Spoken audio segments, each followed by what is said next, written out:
I'm Michael Reichman, publisher of The Luminous Landscape, and I'm with Andy Biggs.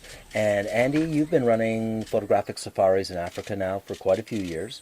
You and I have been together in Tanzania, Namibia, and Botswana, and you also do South Africa as well, don't you? I do, and who knows where else I'll go. One of the things that I value about the shooting that we've done together in Africa is your passion for the continent, for the countries, your in-depth knowledge of the facilities, the outfitters, the various camps and facilities and countries that you specialize in, and also your focus on the needs of photographers. Absolutely. The primary thing that photographers want is good light, good location, good subject, good vehicles, good guides. Of that, I think it's very important that every photographer has ample room to move around in a vehicle, so that's basically one person per row. Oh yeah, unlike the typical tourist Land Rovers that have 3 people abreast, nobody has room to move, no place to put your camera bag. Woodstock on wheels.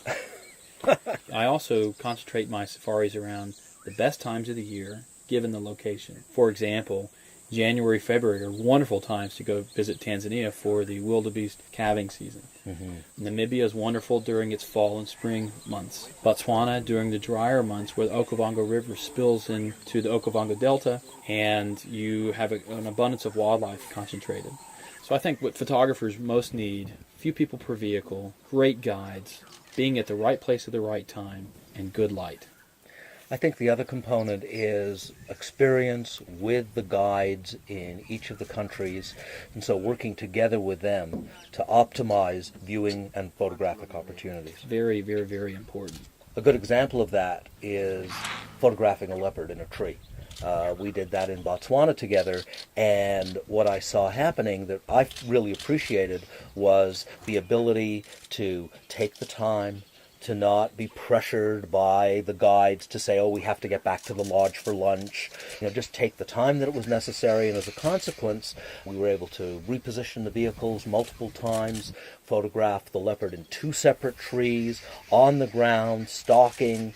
This was an amazing experience that we would never have seen on a regular safari, and we were able to just say, no, we're sitting out here for however long it takes so we can get the shots. Right, and I think another thing that's important is that whenever I'm riding with my guests, to try to explain what we're going to see, what I anticipate will happen, positioning the vehicle so that we can take advantage of that action, and optimizing the camera settings, such as photographing in a leopard in a tree usually requires a significant amount of exposure compensation to make sure that you're getting exposures correct. So I'd hate to have a situation wasted by not optimizing the information that I have from running safaris for 6 years. I feel like my job is done when I look at people's faces after a really rich afternoon or morning of shooting. There's grins on everybody's faces. They're going home with successful photographs, and hopefully people have an image on their wall that they can remember that trip and that safari from.